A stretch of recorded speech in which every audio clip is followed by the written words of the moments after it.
రామణి గారు, మీరు ఆత్మహత్య ప్రయత్నం చేయడానికి కొన్ని నిమిషాల ముందు మీ సన్నిహితులందరికీ కూడా ఒక మెసేజ్ ఫార్వర్డ్ చేశారు.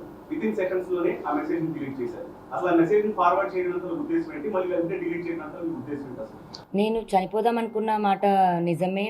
ఎందుకంటే ఇప్పుడు అదే రాస్తారు. ఇప్పటికైనా మీ అందరికి ఒకటే చెప్తాను, అతను నాకు డైరెక్ట్గా ఏదైనా వద్దు అని చెప్పున్నా నేను అతన్ని మీద ఉన్న ఇష్టంతో అతన్ని వదిలేయడం అన్న జరిగేది. కానీ అతను నన్ను చెడు చేయాలి అని చేసి తప్పుడు దాన్ని చూపించి వదిలేయాలంటే మాత్రం అది నేను ఎప్పటికీ ఆపను. ఆ పోరాటంలో జరుగుతున్న నాకు ఇవన్నీ దెబ్బలు, ఈ మాటలు చాలా చాలా వేదనకు గురి చేశాయి. ఇంకా బతకొద్దు అన్న దాంట్లోనే చచ్చిపోదాం అనుకున్నాను. నా చావు కారణం ఇప్పటికి పోయినా ఎప్పటికి పోయినా ఒకవేళ ఎవరైనా చంపినా కూడా అది మాల్వి మల్హోత్రానే అంటాను. ఒకవేళ వాళ్ళిద్దరు విడిపోయి అక్కడి నుంచి అతను వచ్చేస్తే ఆమె కాకపోవచ్చు, కానీ ఇప్పుడు పరంగా అయితే ఆమె. ఆ విషయం కూడా అందరికీ తెలియాలనే నేను పంపించాను. పంపించిన తర్వాత ఈలోపు మా పేరెంట్స్ కానీ సార్ వాళ్ళు కానీ అంతా మాట్లాడి ఇది చేశారు. కొద్ది క్షణాలే కాదండి, ఒక 5 minutes 10 minutes టైం పట్టింది. ఆ తర్వాత అందరికీ డిలీట్ చేసేసాను. మేమంతా క్లియర్ చేసుకున్నాం, అర్థం చేసుకున్న మీడియా ఇప్పుడు ఫ్రెండ్స్ కూడా ఎవరైతే ఉన్నారో వాళ్ళు కూడా నాకు ట్రబుల్ చేయలేదు. బట్ మరి ఆ రాజేష్ అని ఆయన మార్నింగ్ అంతా ఇప్పుడు ఇది చేసి ఇదంతా ట్రబుల్ అయింది. ఓకే, నేను మెసేజ్ పెట్టడానికే తప్పు అంటే నా ఎమోషన్స్ అలా వెళ్ళాయి, స్టేట్ ఆఫ్ మైండ్ నాది అలా ఉండింది. మొబైల్ ఫోన్స్ కూడా లేదు, అది అబద్ధం, అది ఖచ్చితంగా అబద్ధం. అంత మెసేజ్ నా దగ్గర ఉంది. వాట్సాప్ అయినప్పటికీ కూడా నేను కాల్ అన్నది రికార్డ్ చేస్తున్నాను. నా సేఫ్టీలో కూడా నేను ఉండాలి కదా, నా దగ్గర కాల్ కూడా ఉంది. మాట్లాడిన ప్రతి వర్డ్.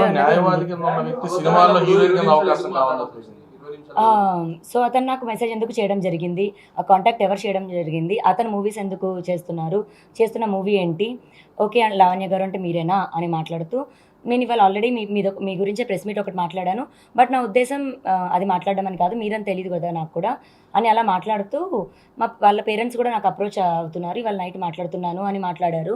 అంతే తప్ప లీగల్ అప్రోచ్ అన్నామో సెకండ్ ఒపీనియన్ అని అయితే జరగలేదు. కేసు విషయంలో కళ్యాణ్ దిలీప్ ఏమో వాళ్ళ తరపున చేసాడు, వాళ్ళ అన్నయ్య అబ్బాయి తరపున ఏమని చెప్పాడమో నీకు? అబ్బాయి తరపున సార్ వాదిస్తే అమ్మాయి తరపున ప్రియా సంథింగ్ ఏదో నేను చెప్పారు. అతను అక్కడ పబ్లిక్ ప్రాసిక్యూటర్ ఉంటుంది, అమ్మాయి తరపున వాదించడానికి. మీరు ఇచ్చే కంప్లైంట్స్ రాజ్ తరుణ్ తో కలిసి ట్రావెల్ చేయాలనే ఉద్దేశంతో ఇస్తాం. అది పోలీసుల పని కాదు కదా. ఏమని రాజ్ తరుణ్ తో కలిపి మేము ముందుకు ఫార్వర్డ్ అవుతామని? అది పోలీసుల పని కాదండి. నాకు జరిగిన అన్యాయంకి, నాకు జరిగిన దానికి నేను కంప్లైంట్ ఇచ్చాను. 10 ఏళ్ళు నేను కలిసి ఉన్నాను. మరి ఈ రోజున ఇప్పుడు కూడా పోనీ అఫేర్ దాన్ని వదిలేసేదానండి. నన్ను వదిలేసి వెళ్ళిపోవడం అన్నది తప్పు. వదిలేసి వెళ్ళిపోయింది ఎందుకు ఫస్ట్ ఏమో మీడియా ప్రెషర్ చేస్తుంది అన్నాడు. డ్రగ్స్ కేసు అన్నది చెప్పారు. మరి నేను అప్పుడు ఎక్కడికి వెళ్ళాలి? పోలీసుల దగ్గరికి వెళ్ళాలి.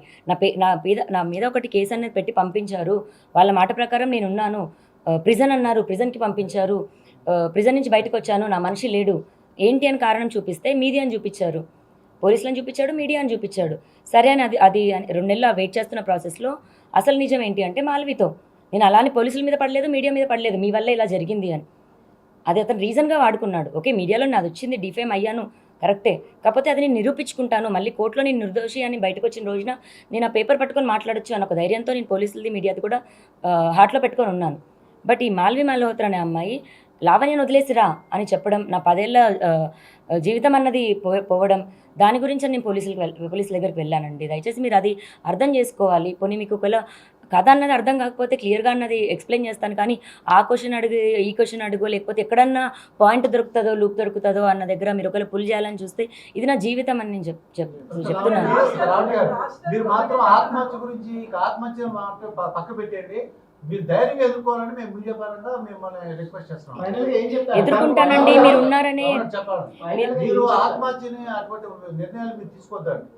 అట్లా నిర్ణయాలు తీసుకుంటే మీడియా కూడా వదిలేస్తామని చెప్పాలండి. రాత్రి పిల్ల మీద డిలీట్ ఎందుకు జరిగింది అన్నారు కాబట్టి రాత్రి మెలుపుకోవడం, తిట్లు వాళ్ళ నాన్నగారి మీద కూడబెట్టి తీసుకెళ్ళి అయిపోయిందండి. ఇప్పుడు ఇలాంటి చర్యలు చేయడం వల్ల మీడియాకి కానీ చేసే వాళ్ళకి కానీ ఇప్పుడు పిల్లని పబ్లిక్ గానే మందలిస్తున్నాం. ఎందుకంటే అందరం పిచ్చోళ్ళు అవుతాం. ఇందులో పని కట్టుకునేంత పెద్ద కవరేజ్ పెద్ద పొలిటీషియన్లకు కూడా రాదు.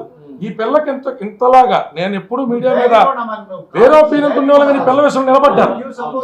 ఎందుకంటే రాత్రి రెస్పాండ్ అయ్యారండి. పెద్ద సీనియర్ జర్నలిస్టులు ఫోన్ చేశారు, పాపకి మందలించారు, రాత్రి ఫోన్ చేశారు, తిట్టారు. మీరు అన్ని రకాలుగా ఫైట్ చేస్తున్నారు. అయితే Bengaluru rave party drug party కేసులో హేమ పేరు వినపడగానే, హేమ ఉంది అని ప్రూవ్ అవగానే మా అసోసియేషన్ వెంటనే తన సభ్యత్వాన్ని రద్దు చేస్తూ యాక్షన్ తీసుకుంది.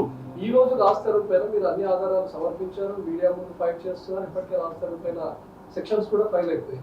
మరి మీరు ఏమైనా మాను అప్రోచ్ అయ్యే అవకాశం ఉందా? మా దృష్టికి ఈ విషయాన్ని ఆల్రెడీ తెలుసు, చాలా వైరల్ గా మారిపోయింది.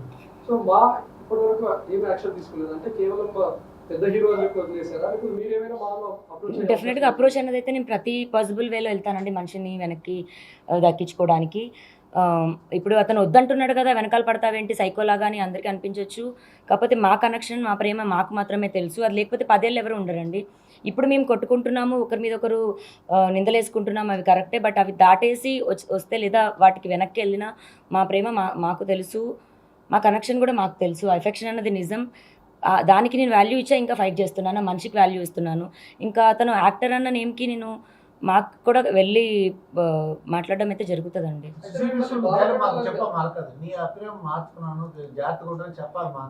జాగ్రత్తగా ఉంటాను సార్. నిన్న నా స్టేట్ ఆఫ్ మైండ్ చాలా వీక్ గా ఉన్నాను.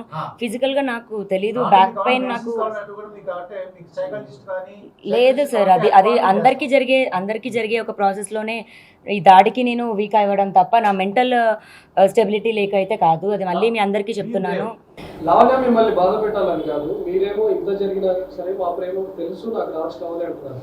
కానీ మీరు కేసు పెట్టిన తర్వాత రాజ్ తరుణ్ స్పందిస్తూ ఆమె నా రూమ్ లోనే డ్రగ్స్ తీసుకుంది, నా ఫ్లాట్ లోనే ఇంకొక వ్యక్తితో ఉంది, మస్తాన్ సాయి అని ఒక కొత్త పేరు తను తీసుకొచ్చాను, తను ఒక డ్రగ్ అడిక్ట్, తను ఒక డ్రగ్ పెడ్లర్, డ్రగ్ కేసులో అరెస్ట్ అయ్యి వచ్చిందని మీ పైన చాలా అనుచిత వ్యాఖ్యలు చేశారు. సో దీనికి ఏమంటారు? నేను ఒకవేళ డ్రగ్స్ అదే ఇంట్లో రాజ్ తరుణ్ అలా ఉండగా ఎదురుగా మీ క్యారెక్టర్ అంతా కూడా చాలా బ్యాడ్ చేస్తూ మీడియా ముందు చెప్పాడు రాజ్ తరుణ్. మీరు మాట్లాడినటువంటి ఆడియోలో కూడా సేమ్ ఆ మస్తాన్ సాయిని వచ్చి పొమ్మని చెప్పని రామని మీరు వేడుకున్న విధానం. ఒకవేళ అలా మాట్లాడేది అయితే రాజ్ని పక్కన కూర్చొని ఎందుకు మాట్లాడతాను? 3 days నుంచి మాకు గొడవ జరుగుతుంది. ఇప్పుడు కథ మొత్తం ఒక 3 రోజుల కథ చెప్తున్నప్పుడు 3 రోజులది చెప్తే బాగుంటుంది కదా. ఎండింగ్ ఒక 5 minutes మాట్లాడిన కాల్ ఒకటే వినిపిస్తాయి. మీకు అర్థం కాకపోవచ్చు. ఆ 3 రోజులు నన్ను అదే సైకోగా నేను పిచ్చిదానిలాగా నన్ను పోర్ట్రే చేశాడు.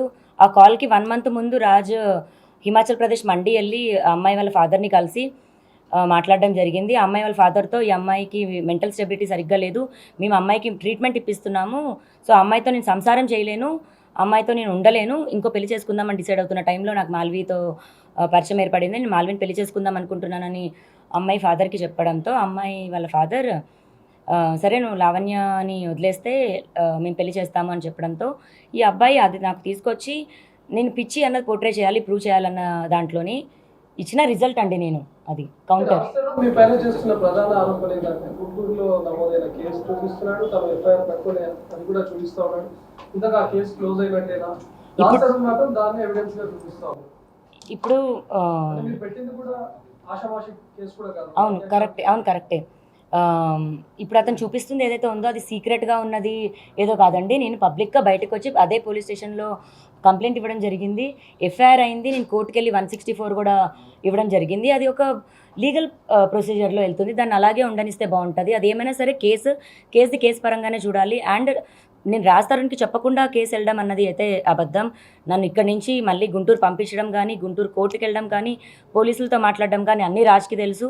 ఒకవేళ నా డివైజెస్ ఏమైనా పోతాయేమో అని చెప్పి రాజ్ ఫోన్లోనే, అంటే మా 2 phones సింక్ అయి ఉంటాయి, రాజ్ ఫోన్లోనే ఒక ఫోల్డర్ కూడా నావి నేను అతనికి ఇవ్వడం జరిగింది, అతని దాంట్లోనే దాపెట్టడం జరిగింది. మరి అప్పుడున్న ఫ్రెండ్ మరి 1 yearలో నుంచి ఆ కేసు జరిగి 1 year అవుతుంది, మరి వదిలించుకోవాలి అనుకుంటున్న తను 1 year నుంచి బయటకు వచ్చి చెప్పొచ్చు కదా.